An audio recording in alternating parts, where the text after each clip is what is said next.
Today, we are diving into something you've probably had and definitely loved, but maybe don't know the whole story behind: dim sum.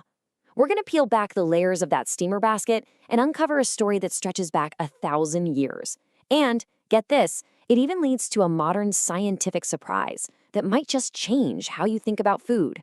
To really get what dim sum is all about, you gotta start with the name. In Mandarin, it's dianxin, and it literally means to touch the heart.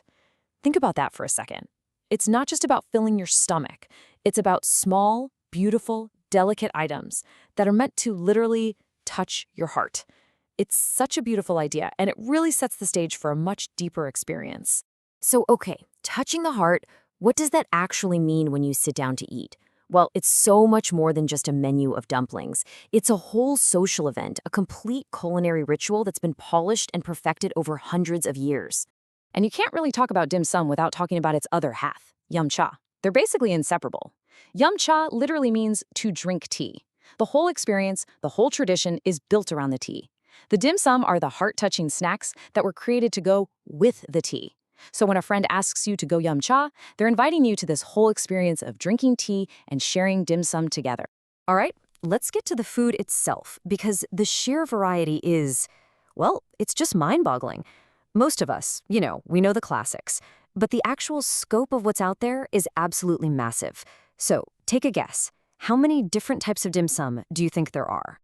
Yeah, you heard me right. Over 2,000. Some experts say there are at least 2,000 distinct dishes that fall under the dim sum umbrella across China. And get this, more than 1,000 of those come from Guangdong province alone. It's a culinary universe all by itself. Now, to get a handle on all of that, we can kind of break them down into categories. You've got your steamed items like the classic, beautiful shrimp dumpling, har gao. Then you've got your fried dishes like those crispy, perfect spring rolls. And of course, you've got the baked goods like those fluffy, savory cha su bao, the barbecued pork buns. Each one of these categories is its own world of flavor and texture. So where did this incredible tradition even come from?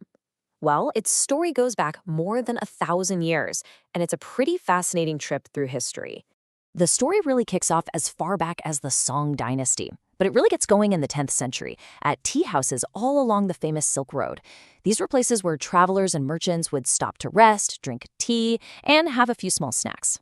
Then you flash forward to the 19th century, and the city of Guangzhou, or Canton, becomes the absolute epicenter of dim sum.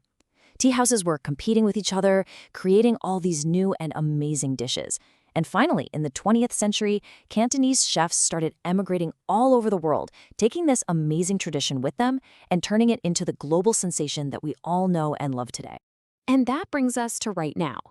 Because to understand these ancient food traditions, we can now look at them through a totally different lens: science. In fact, a recent study that analyzed all of China's major cuisines found something that completely flips our assumptions about what's healthy and what's not. It's a perfect example of how there's so much more to these dishes than meets the eye. So, to understand this study, you just need to know about one thing: the Dietary Inflammatory Index, or DII. It's basically a score that tells us if a food is likely to cause inflammation in the body. A positive score means it's pro-inflammatory, which you generally want to avoid. A negative score means it's anti-inflammatory. So it's pretty simple. When it comes to the DII, a lower score is better. Okay, with that in mind, the researchers asked a really interesting question. They looked at all 8 of China's great cuisines, and they wanted to know which one has the highest percentage of pro-inflammatory dishes. Now be honest, what's your first guess?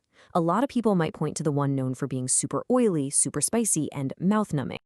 Well, if that's what you were thinking, you are in for a serious surprise. The answer from the research is probably the exact opposite of what you'd expect. Check this out. The cuisine with the highest percentage of pro-inflammatory dishes was Anhui cuisine at over 63%. But the one with the lowest? Get ready for it. Sichuan cuisine at just under 42%. Yes, that fiery, bold cuisine famous for its spice was found to be the least inflammatory of them all. I know, right? It just completely challenges what we think we know. We tend to link oily and spicy with unhealthy. But what this study suggests is that the picture is way more complex. While it's true Sichuan food had the highest fat content, It seems that all those other ingredients, like chili peppers, ginger, and garlic, which all have known anti-inflammatory properties, are playing this incredibly powerful counterbalancing role. It just goes to show you that your first impression of a food isn't always the full story. So the big takeaway here is that our gut feelings about food, no pun intended, can be pretty misleading. Just like we might assume spicy Sichuan food is the bad guy, our ideas about dim sum might also be too simple. Is it a light snack or a heavy meal? Well, the truth is, it's complicated. These ancient food traditions have incredibly complex nutritional profiles, and science is only just beginning to help us understand the deep wisdom that's baked right into them.